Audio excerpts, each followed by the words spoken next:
하나님 나라와 의를 구하는 방법 두 번째 시간입니다. 지난번에는 예수님은 어떻게 하나님의 나라와 의를 구하셨는가 그 말씀을 들으셨고, 오늘은 사도들은 그럼 예수님의 12제자를 말하는 겁니다. 사도들은 어떻게 하나님 나라와 의를 구했는가, 그 말씀을 오늘 우리가 듣기를 원합니다. 왜냐하면 교회는 예수 그리스도와 사도들의 터 위에 서 있는 거예요. 그래서 우리가 하나님 나라 의를 구하는 그 모든 것도 예수님은 어떻게 하셨는가, 사도들은 어떻게 하셨는가, 이걸 관심을 가져야 해요. 물론 교부들은 어떻게 했는가, 초대교회는 어떻게 했는가 뭐 이러면서 우리가 범위를 넓힐 수도 있지만 모든 교회의 기초는 예수님과 사도들입니다. 그러므로 우리는 그 방법을 우리는 잘 이렇게 들여다보면서 그렇게 했구나. 우리 이 시대에도 똑같이 그렇게 해야 합니다. 그래서 사도들은 어떻게 했는가 그랬더니 사도들은요, 예수님의 말씀을 다 붙들었어요. 예수님의 말씀을. 예수님께서 우리 오늘 읽었던 그 말씀 속에 보면 마지막으로 이제 제자들과 이별하면서 승천에 올라가시면서 제자들한테 말씀을 했어요. 그 얘기가 마태복음 28장에도 있고 마가복음 16장에도 있고 또 누가복음 24장에도 있고 오늘 우리가 읽었던 사도행전 1장에도 있습니다. 그 내용이 있어요. 그 내용을 종합적으로 이렇게 들여다보면 예수님이 어떻게 말씀하셨는가 하고 우리가 이해할 수 있어요. 마태복음만 붙들고 이 얘기할 수 없고 누가복음만 붙들고 이해할 수 없고 누가복음도 안 되고 누가복음만도 안 되고 사도행전만도 안 되고 우리는 다 봐야 합니다. 그래서 그때의 그 장면을 똑같이 보고 주님이 말씀하신 걸 들으면서 그것을 기록하는 사람이 나는 이런 것이 강조되어졌다고 생각하면서 기록한 겁니다. 근데 그거를 성령님이 이렇게 딱, 그 성경을 기록한 사람들, 그 사람들의 생각과 기억과 감정과 의지와 모든 것을 이렇게 딱 이렇게 감동을 시켜가지고 그냥 그렇게 쓴 거예요. 그래서 마태는 이렇게, 누가는 또 그렇게 누가복음하고 사도행전은 누가가 쓴 거예요. 그래서 누가복음 24장하고 사도행전 오늘 읽었던 이 내용은 연결되는 내용입니다. 연결되는 거예요. 그 다음에 마가는 어떻게 들었는가? 마가는 그냥 막 전하면서 능력이 나타나는데 포커스가 맞춰져 있어요. 마태는 뭡니까? 그래도 체계적으로 시스템을 어떻게 만들어가는 거에 대해서 하나님 나라의 의를 구하면서 어떻게 시스템을 만들어갈 것인가 이런 데 포커스가 많이 맞춰져 있어요. 그 다음에 또 그 요한 같은 경우에는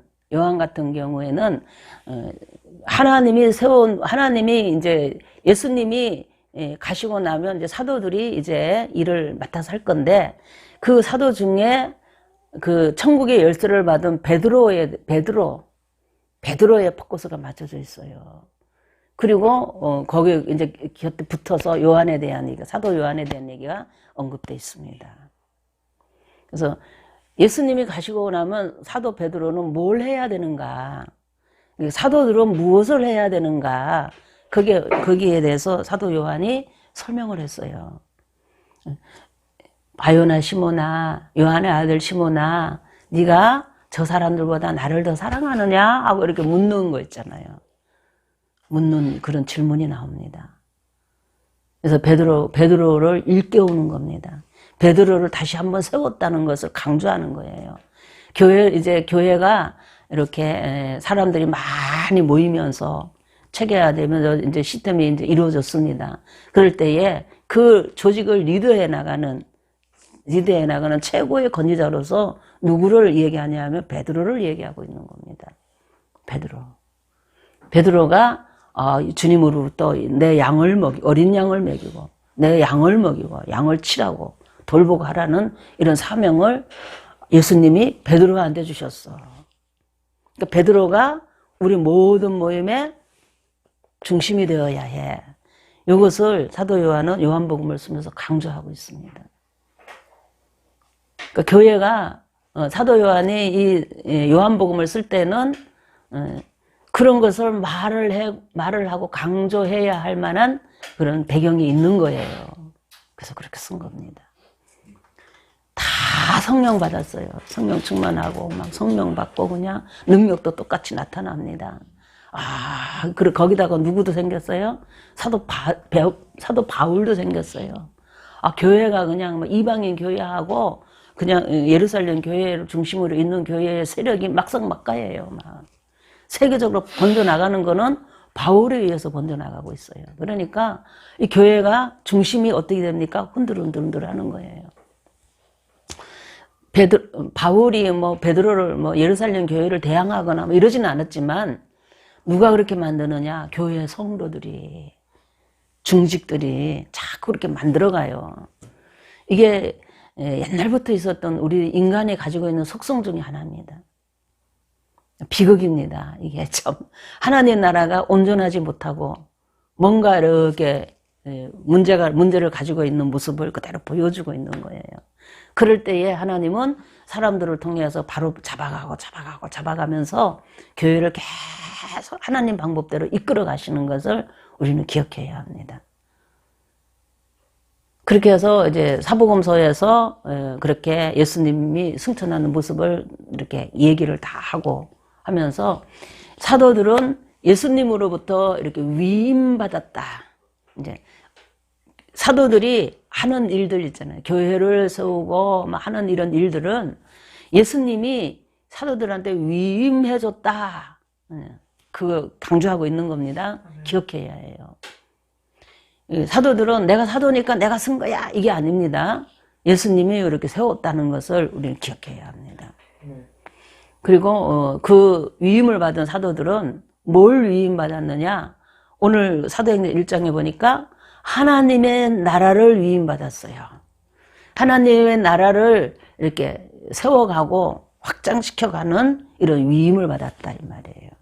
예수님은 하나님의 나라를 세울 수 있는 기초를 놨다면 그 기초 위에 이 사도들은 또 다른 교회라는 하나님의 이 땅의 하나님의 나라라는 그것을 세워가는 그것을 위임받은 거예요. 위임받은 거. 그래서 그것을 위임받아서 사도들은 예수님한테 배운 그대로 이제 석사도들을 붙들고 있잖아요. 교회들을 세워가면서 그렇게 제자들이 예수님한테 배운 그대로 가르쳐 주면서 제자들을 훈련시키고 그러면서 교회를 세워갔던 것입니다. 교회는 그렇게 전승되어 가는 겁니다. 아멘. 전승되어 가지만 우리가 잘 알다시피 교회라는 거는 각 세대마다 조금씩 다른 거 있어요. 계승되는 거 하면 계승되는 거 위에 또 다른 것이 이렇게 열려져 오고 그 시대를 감당하는 교회로 또 서게 되는 겁니다. 계속 그렇게 해서 그것이 언제까지 되냐 하면은 7교회로서 사도 요한이 그걸 설명했는데 7단계로 나눠져요. 7단계로. 그걸 사도 바울은 이방인 시대라 그래. 이방인 시대. 이방인이 구원을 얻는 시대. 교회 시대를 말하는 겁니다. 이방인의 시대. 이 교회가 세워지기 전에 유대인들만 대상으로 하나님이 당신의 나라를 세웠다면 이제는 이방인을 대상으로 이방인을 중심으로 당신의 나라를 세워간다는 거예요. 예수님도 유대인들을 보고 유대인들을 이렇게 구원해야 되는데 예수님은 유대인에게 어느 정도 이렇게 매여 있었잖아요. 이 땅의 사역이 매여 있었는데 예수님은 항상 그 말씀을 하시면서 가끔 가다가 이 우리에 들지 않는 다른 무리가 있다는 거예요. 다른 양이 있다는 거예요. 그들도 예수님이 구원한다고 항상 얘기하셔요. 근데 이 우리는 유대인을 말하는 거고 다른 그거는 이방인을 말하는 거예요. 이방인. 교회를 말하는 거예요. 그래서 예수님은 유대인과 교회를 똑같이 생각하며 구원의 역사를 이루어간 것을 우리는 볼 수 있습니다. 그래서 예수님이 뭐라 그랬냐면 성령이 너희에게 임하면은 예루살렘과 유대와 온 유대입니다. 유대와 사마리아와 그 다음에 뭐라 그랬어요? 땅끝까지. 땅끝까지. 예루살렘은 하나님의 백성 중에 아주 중심에 있는 것입니다. 그 다음 유대는 약간 이렇게 변방에 있는 거죠. 사마리아는 더 변방에 있는 거예요. 완전 이방과 하나님의 것이 막 섞여 있는 것이 사마리아입니다. 그 다음에 완전히 하나님을 모르는 사람들로 이루어져 있는 이방에 있잖아요. 이방으로 예수님을 증거하고 복음을 증거하고 하면서 하나님의 나라를 세울 것을 말씀하셨어요. 그러니까는 우리가 예수님이 사도들에게 처음에는 예루살렘을 중심으로 하라 그랬습니다. 예루살렘을 떠나지 말라 그랬어요. 내가 승천하고 나면, 부활 승천하고 나면 너희들은 보호자가 없는 어린아이와 같을 거야. 고아와 같다 이 말이에요. 근데 그와 같이 하나님이 버려둔 것 같지만은 버려두지 않고 반드시 성령이 와서 너희들을 딱 붙들 거야. 그러나 그 성령이 올 때까지, 그때까지는 너희들이 이겨내고 어디 숨거나 도망가거나 그러지 말고 예루살렘에 딱 있으라는 겁니다. 예루살렘에 있어라. 성령이 임할 때까지 있어라. 그래야 너희들이 하나님의 나라를 구할 수 있는 능력을 입을 수 있고 건설을 가질 수 있는 길이 열리는 거야. 그러니까 예루살렘을 떠나지 마라. 그렇게 말씀하셨어요. 그래서 제자들은 그 얘기를 듣고 그 얘기를 듣는 사람이 다른 성경에 보면 50명 정도 된다 그래요. 사도 바울은 그렇게 기록을 하고 있어요. 500명 정도 되었다 그래요. 500명이면 상당히 많은 사람이 예수님의 부활을 목격하고 모여 있었다는 거예요. 그래서 예루살렘을 떠나지 말라는 그 말씀에 순종하면서 사람들이 모였어요. 모였는데 하루 이틀 사흘 이렇게 자꾸 지나니까 사람들이 하나씩 둘씩 나가기 시작해요. 이유를 대고.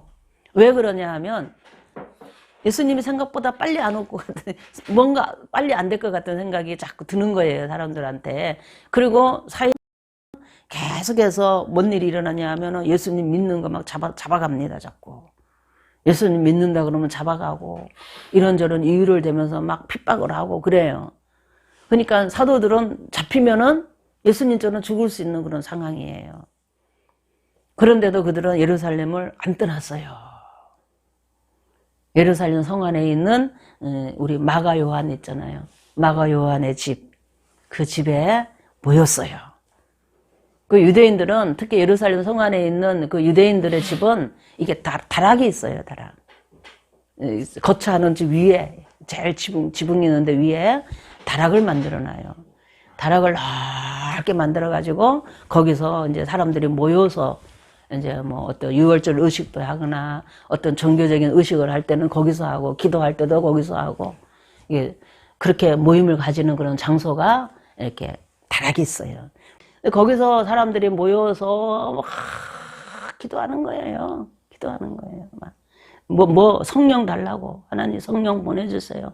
예수님이 성령 받으라 그랬잖아요. 그러니까 기도에 막 힘썼어요. 그냥 엄청 힘쓰고 기도를 했어요. 그래서 사도들은 교회를 세우기 위해서 아주 그냥 정말 모여서 힘써 기도하는 일을 했어요. 하나님 나라를 구하는 기초를 놓는 그 일에 반드시 이런 기도가 들어가는 거예요. 합심하여 기도해야 됩니다. 그리고 뭐가 있었냐 하면 오순절 날이 되니까 오순절 날 한 열흘 정도 그렇게 기도를 하는데 오순절 날이 됐습니다. 오순절 날이 되니까 그냥 그 한 120명이 거기 앉아가지고 막 기도를 하는데 그냥 성령이 임한 거예요, 성령이. 하늘에서 그냥 막 불이 혀같이 갈라져서 각 사람한테로 막 이렇게 막 들어가는 거예요. 들어가가지고 들어갔더니 사람들이 갑자기 그냥 막 방언을 해대기 시작, 방언. 하나님을 높이는 방언을 막 하는 거예요. 근데 그냥 본인은 예를 들면 내가 기도를 하잖아요. 기도하면 나는 그냥 영어를 하고 있는데 영어를 하는 거예요. 그러니까 영어 하는 사람들 알아듣잖아요. 어떤 사람은 막 일본말을 하는 거야. 근데 다른 사람은 못 알아듣는데 일본말을 알아듣는 거예요. 그러니까 그 당시로 돌아가면 어떤 사람은 리비아 말을 막 하는 거예요.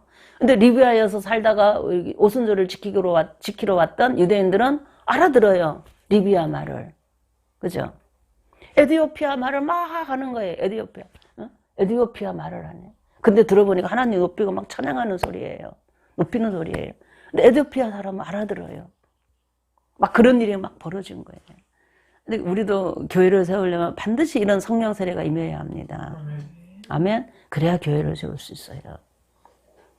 여러분도 이런 성령 세례를 받으면 교회를 세우는 동력자로 설 수가 있습니다. 아멘. 그래서 성령이 막 임하니까 막 방언을 하는데 베드로가 막 일어나가지고 설교를 하기 시작해요. 왜 그러냐 하면 사람들이 이상하다. 저 사람도 이상해. 술 취했나 봐.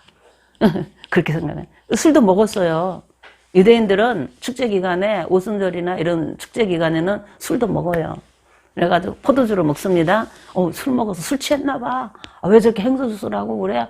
아니야. 근데 저 사람이 행소수술하는 게 아니고 하나님을 높이고 찬양하고 있잖아. 나는 저 사람 말하는 거 알아들어. 나 리비아에서 왔는데 너 리비아 말이야. 막 사람들이 그래요. 나는 시리아에서 왔는데 시리아는 가까우니까 어느 정도 알아듣겠지만 이게 아프리카 사람들도 알아듣고 막 알아듣는 거예요. 그래서 그래? 술 취한 게 아니네. 근데 꼭 술 취한 것 같아. 그러니까 그렇지. 좀 희한한 일도 다 있네. 그래 그 소리를 듣고 베드로가 딱 일어나가지고 여러분이야 그러면 일어나는 거예요. 베드로가 막 성령이 충만해가지고 일어났는데 왜 베드로가 했을까? 성경에는 왜 그랬는지 직접적으로 얘기는 안 하지만 내용을 살펴보면 베드로가 일어날 수밖에 없는 거예요. 왜냐하면 예수님이 베드로에게 뭐라 그래요? 너는 베드로라. 내가 너 위에 내 교회를 세울 것이다.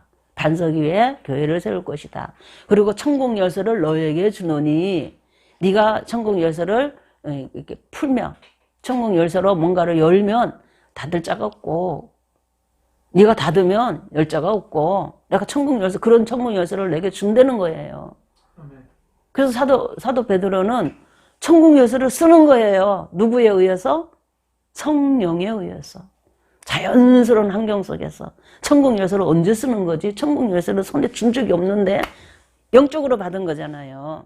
영적으로 천국 열쇠를 받은 거잖아요. 그래서 그거를 어떻게 쓸지 모르는 거예요. 근데 누가 썼어? 성령께서 그냥 자연스러운 환경 가운데서 그냥 쓰시는 거예요. 우리도 그렇게 쓰는 겁니다. 아멘. 하나님 앞에 그렇게 쓰임 받기를 주 이름으로 축복합니다. 그래서 기도하면서 이렇게 말씀을 들으면서 여러분이 또 말씀을 이렇게 공부하면서 어떤 말씀이 내 안에 아마르로 떨어져 있는 말씀이 어느 날 갑자기 이렇게 확 뭔가 역사가 일어나면서 천국 열쇠가 내게 있다는 거 알게 돼요. 여러분에게는 천국 열쇠가 아니더라 할지라도 그 뭔가가 하나님이 여러분에게 준 것이 알아져요. 아멘? 그러면 그거를 그냥 감사함으로 받으세요. 하나님 감사합니다. 내게 이런 능력과 권세를 주셔서 감사합니다. 내게 이런 일을 할 수 있는 에너지라 그럴까? 어떤 사명을 주셔서 감사합니다. 감사하셔요. 감사하고 있으면 그걸 내가 언제 어떻게 써야지 이럴 필요 없어요. 그냥 가지고 있으면 어느 날 갑자기 그런 일이 생겨서 막 하나님의 성령에 의해서 내가 말하게 되고 행동하게 되고 하면서 이렇게 쓸 수가 있습니다. 기가 막힌 일들이 일어납니다. 그래서 꿈에서 받는 것도 받는 거다 그래요. 꿈에서 받는 것도 받는 것이고 기도하면서 받는 것도 받는 것이고 내 손에는 지금 물질적으로는 안 지어져 있지만 영적으로는 그것이 오는 거예요. 오면 그거 들고 있어 언젠가는 써요. 하나님이 반드시 씁니다. 그래서 사도 베드로는 그것을 받았어요. 그래서 쓰는 거예요. 성령이. 여러분이요 그러면서 우리가 술에 취한 게 아닙니다. 성령을 받아서 그런 거예요. 그러면서 설명하기 시작해요. 우리가 어떻게 성령을 받았느냐? 여러분 예수님 알죠? 예수님이 메시아였어요. 하나님이 보낸 자였어요. 그런데 그 하나님이 보낸 그 메시아를 우리가 알아보지 못하고 십자가에 못 박혀 죽었어요. 죽였다 이 말이에요. 죽였는데 그분이 우리가 생각하는 것처럼 죽어서 무덤에 가서 그렇게 일생을 마친 것이 아니라 그분은 부활하셨어요. 부활하셔서 그 증거로 아버지께 갔습니다. 아버지께 가가지고 성령을 보내준 거예요. 십자가에 못 박혀 죽으시고 부활하셔서 아버지께 가셨기 때문에 우리에게 이 성령이 임한 거예요. 그러니까 사람들이 그런가, 예수님이 십자가에 못 박혀 죽으시고 그냥 끝난 게 아니구나, 그분이 메시아였구나. 우리가 그때 예수님 그냥 막 죽이자 그럴 때 우리도 죽여 그랬는데 이거 어떡하지? 그 소리 내가 저 리비아에서 듣고 내가 왔는데, 그때도 들을 때도 그거 잘 죽인 거야, 그거 신성 모독죄야, 그냥 나쁜 놈이야 하고 막 죽일 놈이야 그냥 하면서 내가 욕을 했는데 어떡하지? 사람들이 막 어떡하지 그래요. 그러니까 그 베드로가 뭐라 그러냐면, 여러분 회개하세요. 그거 잘못된 거 여러분이 모르고 했잖아요. 여러분이 확실하게 깨닫지 못해서 그랬잖아요. 하나님 앞에 회개하면 용서받습니다. 용서받을 뿐 아니라 여러분 구원을 얻어서 성령도 우리처럼 받을 수 있어요. 우리처럼 성령 받을 수 있어요. 하면서 우리가 성령 받으니까 벌써 방언하잖아요. 방언. 나는 리비아 말 배운 적이 없는데 리비아 말이 툭툭 튀어나와요. 나갑니다. 하나님의 능력입니다. 이러면서 막 얘기하기 시작해요.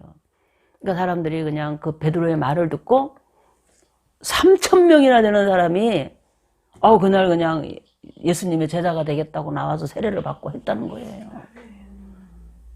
그리고 그들은 오순절이 끝나고 바로 고국으로 돌아가지 않고 모여가지고 사도들의 가르침을 계속 받아요. 공부하고 교제하면서 떡을 떼면서 떡을 뗀다는 거는 식사를 함께 하고 성찬도 함께 하는 걸 말하는 거예요. 그때는 식사와 성찬이 크게 구별이 안 됐어요. 식사를 하면서 성찬을 하면서 식사도 하고 이런 것들이 그냥 막 그렇게 구별이 안 된 것이 되니까, 떡을 뗐다는 거는 그런 의미가 있습니다. 같이 식사도 하고 성찬도 했다는 거예요. 그렇게 하면서 예수님 십자가를 못 박혀 죽은 그 피와 살을 먹고 마시고 하면서 제자들한테 사도들한테 배우고 하면서 하나님께 기도하고 찬양하고 하면서 시간을 보내다가 이제 자기 고향으로 고향이 아니고 자기가 사는 지역으로 돌아가잖아요. 지역으로 돌아가면 거기서 뭐 하겠어요? 사도들한테 배운 대로 뭐 하나 예배드리고 기도하고 하나님 나라를 구하고 하면서 성령 충만하고 막 이러고 하지 않겠어요. 그러다 보면 또 어떤 사람을 또 전도하게 되고 그러는 점 있습니다. 초대교회는 그렇게 세워졌고 사도들이 교회를 세우는 시작도 그렇게 시작된 거예요. 그래서 제일 먼저 생겨난 교회가 그 오순절날 사도들이 다 있었지만 베드로가 천국문을 열고 사람들을 교회로 들어올 수 있도록 문을 열었어요. 누구한테? 유대인들에게. 그 오순절을 온 그 절기를 지내러 온 그들에게 문을 열었어요. 유대인을 향해서 문을 확 열어버린 겁니다. 그러니까 막 유대인들, 흩어져 있던 유대인들, 그 안에 있던 유대인들이 막 모여서 예수님을 믿고 그 무리에 가담하고 막 하는데 제사장 반열도 많이 있다고 나와요. 그것도 계속 넘겨보면. 제사장 반열에 있는 사람들도 많이 오고, 제사장 반열에 있는 사람은 왔겠어요? 유대인들, 바리새인들도 왔겠죠, 당연히. 그 사람들이 막 모여가지고 그냥 하나님 앞에 막 영광을 돌려요. 영광을 돌립니다. 기가 막힌 일이 일어난 거예요. 그래서 그들이 모인 그 모임이 뭐냐 하면은 예루살렘 교회가 된 거예요. 초대교회, 예루살렘 교회가. 예루살렘 교회는 주로, 마가다락방이 사도들의 모든 행정을 보고 뭐 예배를 기본적으로 드리고 하는 그런 초소가 사도들에 의해서 드려지는 예배가 마가다락방이었던 것 같아요. 그 다음에 예루살렘 성전 안에 있잖아요. 예루살렘 성 안에서 어떤 행각 같은데 이런 데서도 예배를 드리고, 또 어떤 이렇게 이렇게 많이 모이면은 사도들이 가서 가르치고 또 예배도 드려주고, 그러면서 주로 해당 예배를 무시하지 않고 이렇게 그런 것들도 활용하고 했던 것 같아요. 그러니까 유대인들의 유대교와 사도들이 세운 교회는 그렇게 완전히 이렇게 확 구별이 안 된 상태 있잖아요. 구별이 안 됐지만은 또 다른 어떤 지도의 세력으로 이스라엘 나라에 자리 잡아갔던 것 같습니다. 그래서 예루살렘 교회가 상당한 힘을, 이제 파워를 이렇게 막강하게 막 드러내고 있을 때에 그 사도들한테 가르침을 받은 사람들이 각 지역으로 가가지고 거기서 기도하고 그냥 막 복음을 전하고 했더니 거기 사람들이 예수 믿는 사람들 한두 사람씩 생겨요. 그러면은 한 몇 명 모이면은 예루살렘 교회에다가 연락을 해요. 사도님들 내려오세요. 여기 사람들이 몇 사람 예수님 믿는 가정이 몇 가정 됐어요. 그러니까 오셔서 뭐예요? 안수해 주세요. 성령 받게 해 주세요. 그래서 여기 그러면 사도들이 내려와 가지고 보고 복음을 전하고 성찬하고 세례를 주고 막 하면서 교회를 세웠어요. 그러면서 그런 데가 군데 이렇게 막 퍼져가기 시작하고 그러면서 안디옥 교회까지 있잖아요. 안디옥 교회라고 하는 그 이방 나라잖아요. 안디옥 있는 데까지 거기 교회가 생겼어요. 그래서 그 교회는 바나바를 보내가지고 그 교회를 관리하게 합니다. 그래요. 그러는 과정 속에서 나중에는 그 이방인 백부장 이방인 고넬료가 있어요. 백부장 고넬료가 이방인인데 그 유대인들한테는 그렇게 했는데 이방인은 교회에 오는 게 어떨까? 근데 그가 교회를 너무너무 좋아해요. 유대인들이 해당도 잘 다녔지만 예수 믿는 이 기독교 모임이 너무 좋은 거예요. 교회가. 그래가지고 하나님 앞에 그냥 이렇게 하나님께 감사하면서 자기 식솔들 다 모아놓고 설교하고 지금 나름대로 예배를 이렇게 드렸어요. 드리다가 어느 날 갑자기 이렇게 베드로를 요바에 있는 베드로를 데려다가 하나님 말씀을 듣고 하라고 그러는 거예요. 그래서 사람을 보냈는데 베드로는 이방인한테 한다는 건 상상도 못하는 사람이에요. 그걸 못 깨트리는 거예요. 근데 하나님이 그냥 어떤 보자기가 이렇게 내려오면서 그냥 먹을 수 없는 걸 먹으라고 그러는 거예요. 유대인들은 그 가증스러워서 못 먹는 건데 막 먹으라 그러는 거예요. 잡아 먹으라는 거예요. 그러니까 이렇게 내려왔다가 한 번 그러고 두 번 그러고 자꾸 그러는 거예요. 그러다가 나중에 이제 그 고넬료가 사람을 보냈다는 걸 하나님이 가르쳐줘요. 그래서 하나님이 나한테 한상으로 이렇게 보여준 그것이 그 백부장을 말하는구나. 내가 그 사람을 잡아먹으라 그랬으니까 내가 그를 따라가야 되겠구나. 그 가정을 먹으러 가야 되는 거예요. 우리 먹는 의미를 배웠잖아요. 먹으러 가야 되는 거예요. 그래서 먹으러 가는 겁니다. 그들의 말과 행위를 받아들이라는 거예요. 하나님이. 받아들이라는 거죠. 먹으러 가야 되는 거예요. 그래서 가가지고 이제 그 우여곡절 그때 갔어요. 그것도. 가가지고 그냥 설렁설렁 했는데도 그냥 성령이 임해가지고 난리예요. 그냥 자기들이 처음에 그냥 하나님 앞 오순절날 성령 받는 거와 똑같은 일이 그냥 거기서 벌어져 버린 거예요. 그래가지고 베드로가 부정을 할 수가 없잖아요. 그래서 이제 예루살렘 총회에 그걸 보고합니다.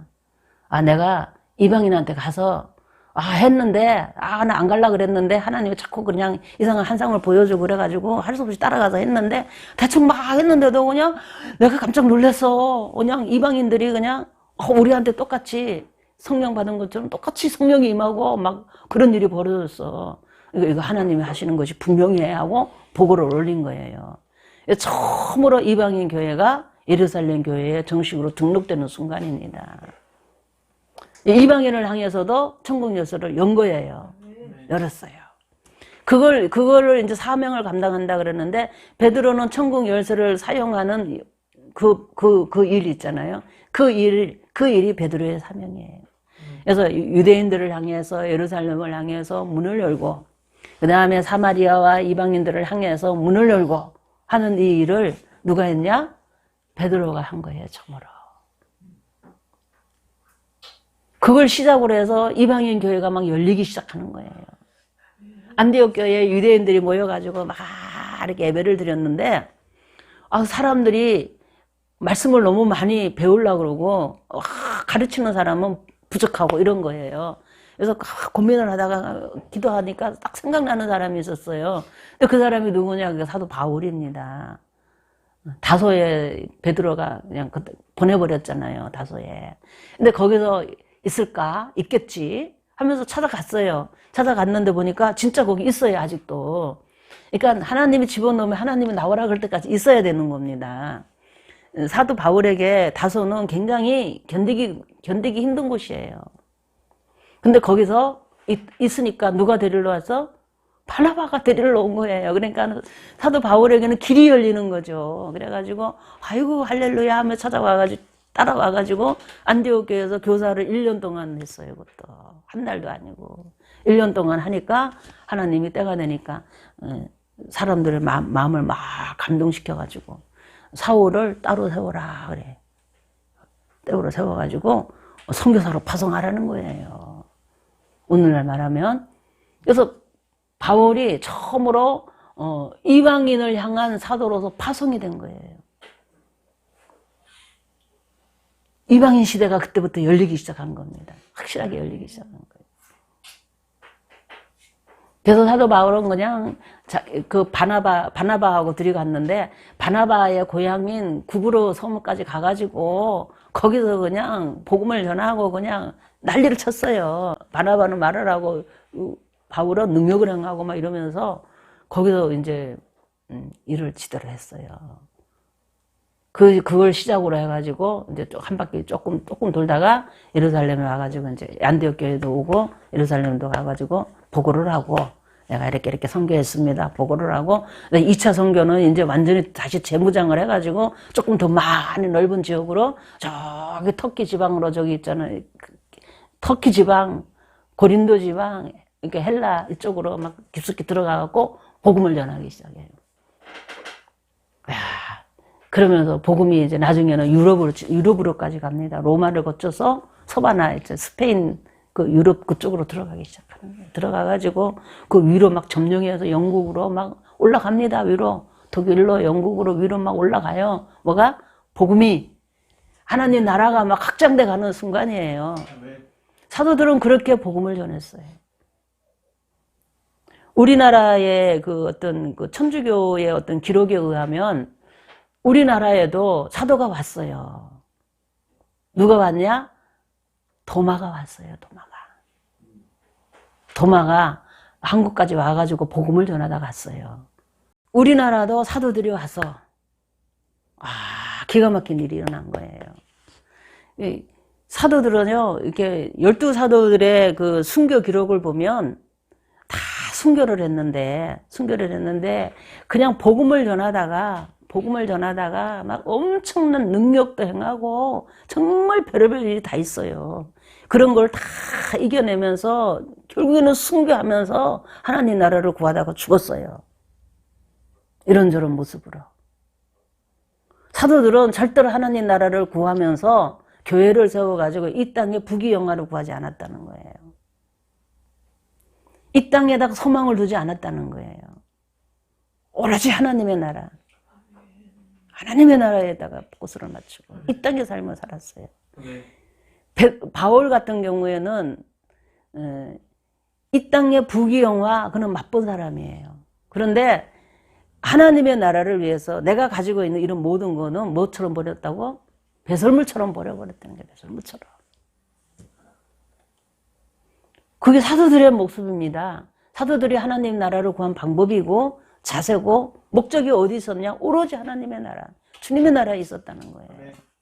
근데 우리 오늘 현실 교회를 들여다보면 사도들 터 위에 있습니까? 예수님도 십자가에 못 박혀 죽으시고 우리에게 의를 입혀주고 하나님의 나라에 기초를 세우고 이 땅의 영광을 안구했어요. 사도들도 그랬습니다. 근데 지금 우리 교회가 사도들 터 위에, 예수님의 터 위에 있다면 그런 신앙이 있어야 되는데 없다 이 말이에요. 그러니까 한번 생각해 봐야 합니다. 우리가 하나님의 나라 의를 구할 때 어떻게 구해야 될까? 내가 좀 이렇게 선교사를 해가지고 돈 좀 많이 벌고 좀 외국 여행도 많이 다니고 좀 이렇게 멋있게 한번 살아볼까?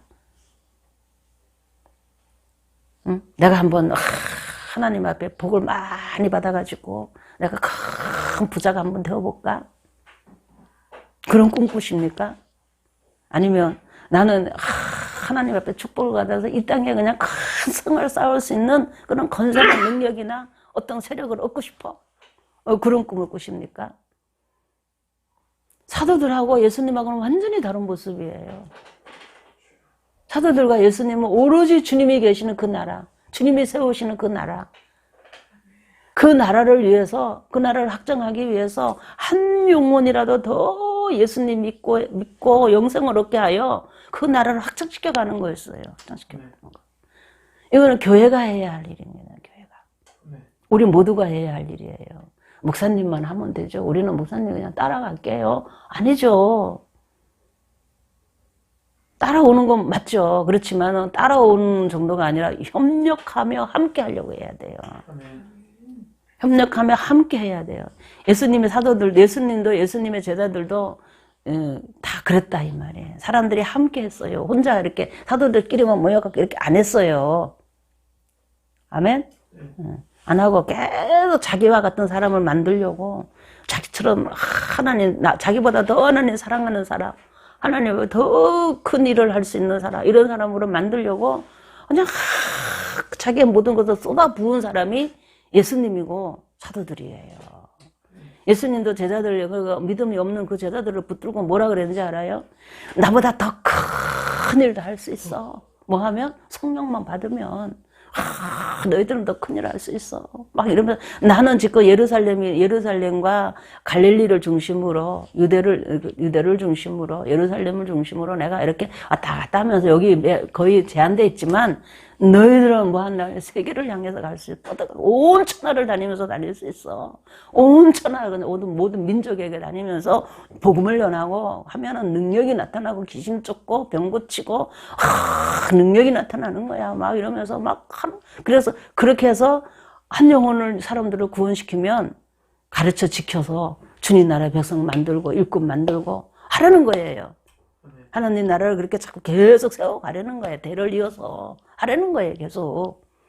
야, 기가 막힌 사명이 막 그 사도들의 마음을 그냥 막 불리듯이 이렇게 합니다. 거기에 성령의 기름 부음이 막 기름을 부어 놓으니까 그냥 그 말씀의 그 지식이 이제 죽지 않고 살아난다는 것도 눈 떴잖아요. 그러니까 예수님 부활하신 것처럼 우리도 부활한다. 예수님 데리러 오신다 그래서 그러니까 그냥 주님 올 때까지는 우리는 그 일을 해야 돼. 그 일을 해야 돼. 막 이거 꽉 생각 깝차가지고 그 일을 한 거예요.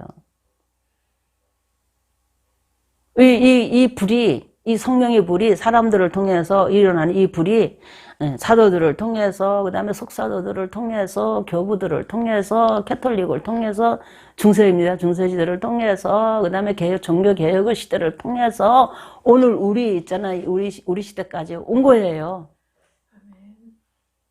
지금은 근데 그 불이, 자꾸 사그라들어요. 사람들 안에.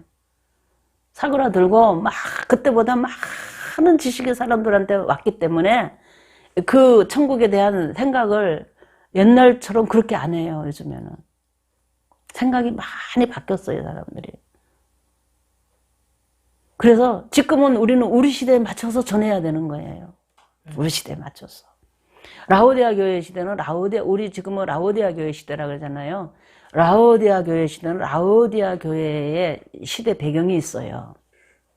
즉, 다른 말로 사회적인 어떤 현상이 있다, 이 말이에요. 어떤 사상의 이념이 있다, 이 말이에요, 거기에. 종교의 흐름이 있다, 이 말이에요. 그런데 거기에서 우리는 하나님의 나라를, 의를 구할 때 어떻게 구해야 되는가? 우리는 고민하고, 하나님께 물어보고, 사명을 감당해야 해요. 빌라델비아 교회가 했던 것처럼 그런 식으로 하면 되지. 안 되는 거예요. 4대 교회는 종교개혁 시대입니다. 종교개혁 시대처럼 그렇게 하면 되지. 아니죠. 중세교회, 두아디라 교회, 그 교회는 중세교회를 말하잖아요. 중세교회 때처럼 캐톨릭입니다. 캐톨릭이 주도하는 중세교회처럼 그렇게 하면 되지. 아니에요. 다릅니다. 달라요. 라오디아 교회는 달라요. 중세시대나, 그, 종교개혁 시대나, 있잖아요. 그, 빌라델비아 교회는 성교시대, 복음시대 있잖아요. 복음시대나, 그때는요, 사회적으로 모든 배경이 하나님을 인정하고, 받아들이고, 창조주를 믿고, 그 사상이 사람들의 마음을 사로잡고, 하나님의 십자가의 복음의 그 사랑이 사람들을 사로잡고 풍성한 은혜를 받는 영육 간에 풍성한 은혜를 받으면 누리는 시대예요. 어떻게 보면. 그 시대로 발전해 왔어요. 그때는 그래요. 근데 라오디아 교회 때는 사람들의 마음이 창조주를 인정을 안 해요. 첫째. 창조주를 부정하는 시대가 옵니다. 인정하지 않고. 하나님 말씀에 아멘을 안 해요. 부정하니까 당연히 아멘을 안 하는 거죠. 왜냐하면 자기가 가지고 있는 지식만도 다 정리하기가 힘든데 새로운 삶을 살기 위해서 새로운 지식을 배우고 싶은 마음이 없는 거예요. 하나님 말씀대로 살아가는 이런 것을 배우고 싶은 마음이 없는 거예요. 그런 시대예요. 그리고 다 자기 목소리가 높아가지고 그냥 나는 부족함이 없어 이런 시대. 나는 부자야 나는 부족함이 없어 막 이런 시대에 우리는 하나님의 나라를 그래도 구해야 합니다. 네. 어떻게 구하냐? 말씀을 자세히 우리가 들여다보면서 기도하면서 찾아봐야 합니다. 하나님의 방법을. 주님의 주권을 높이는 찬양 말씀 있잖아요. 하나님의 창조를 인정하게 하는 그런 어떤 복음. 이제는 들어라 하나님 말씀을 들어라가 아니라 안 들으면 이제 심판이 온다고 외쳐야 합니다. 네. 라오디아 교회가 그런 시대예요. 라오디아 교회 마지막에 일어나는 일들이 요한계시록에 나오는 시대예요. 이 시대는 전에도 없었고 후에도 없을 아주 기가 막히게 이상한 시대입니다. 이때는 엄청난 능력과 능력 표적은요 기본적으로 그냥 어디든지 흐르는 곳이에요. 요즘에 난 텔레비전 보면서 그 말씀이 어떻게 이루어질까 그랬는데 텔레비전 보니까 조금 이렇게 보니까 조금 알 것 같아요. 뭐 AR이니 뭐 이런 것들도 이제 나오고 사람이요 뭐 죽은 사람도 AR로 해가지고 말을 해요. 말만 하는 게 아니라 내가 말하면 받아서 대꾸도 하고 막 이런 시대가 와요. 이것뿐 아니에요. 너무 이상한 시대가 너무 많이 열리는 거예요. 앞으로 상상할 수 없는 시대가 옵니다. 그런 시대에 우리가 하나님 나라를 구해야 합니다. 그때도. 그러니까 그때는 하나님은 힘에는 힘이에요. 이에는 이, 눈에는 눈. 아멘. 그렇게 파워를 가지고 하나님을 부정하고 들어오면 하나님은 강한 파워로 심판하는 거예요. 그게 요한계시록의 일입니다. 그 시대가 라오디아 교회 시대고 우리는 그런 시대에 살고 있어요. 지금. 시대의 마지막에 이방인 시대의 끝입니다. 이방인 시대의 끝에 우리는 살고 있는 거예요. 앞으로 세상이 어떻게 전개될지 과거는 엄청난 속도로 발달할 겁니다. 그런 시대가 멀지 않았어요. 그날과 그때는 언젠지는 몰라요. 우리 주님이 그랬어요. 뭐라 그랬냐면 사도들이 그냥 주님 이스라엘 나라를 언제 회복할 거예요? 지금 하실 거예요? 부활하셨는데 이제 하실 거죠. 그렇게 예수님이 뭐라 그러냐면 그거 신경 쓰지 마라. 그건 아버지가 알아서 하실 거야. 너희는 내 나라만 세우면 돼. 나를 증거해가지고 복음을 전해서 하나님 나라 세우는 그 일만 열심히 해. 그건 알아서 하나님 오실 거야. 내가 너희들 말했잖아. 내 집 지어주면 온다고. 신경 쓰지 말고 뭐 하라고? 하나님 나라 구하려는 거예요. 열심히 하나님 의를 구하고 해서 하려는 거예요. 하나님 나라 의는 예수 그리스도를 증거하여 예수님을 주님으로 믿고 영접하여 영생을 얻게 함으로써 하나님 나라 의가 구해지는 거라 그랬잖아요. 그래서 이렇게 확장되어 가는 겁니다. 그렇게 우리는 사도들이 한 것을 우리는 기억하면서 우리도 그렇게 해야 합니다. 그 터 위에 서야 합니다. 그 터 위에 서서 해야 해요. 그러면 하나님께서 우리에게 일어나는 모든 일도 우리의 모든 필요를 채워주셔요. 이 세상에다가 밀어놓고 욕심을 가지면 하나님 그 욕심은 안 채워주지만 내가 하나님 나라를 의를 구하기 위해서 또 개인적으로 하는 게 있잖아요. 공동체가 하는 게 있고 개인적으로도 하는 게 있어요. 개인적으로 하나님의 나라를 의를 구하는 이 안을 내 안을 채워가는 이 일을 할 때도 하나님은 내게 필요한 모든 것을 다 공급해 준다 그랬어요. 생각지도 않는 곳에서 하나님 내 필요가 올 수도 있고 목사님 개인적인 경험에는 그랬어요. 저는 신학 공부하고 하면서 하는데 개인적인 돈을 거의 안 썼다 그랬잖아요. 하나님 이리저리 다 보태줬어요.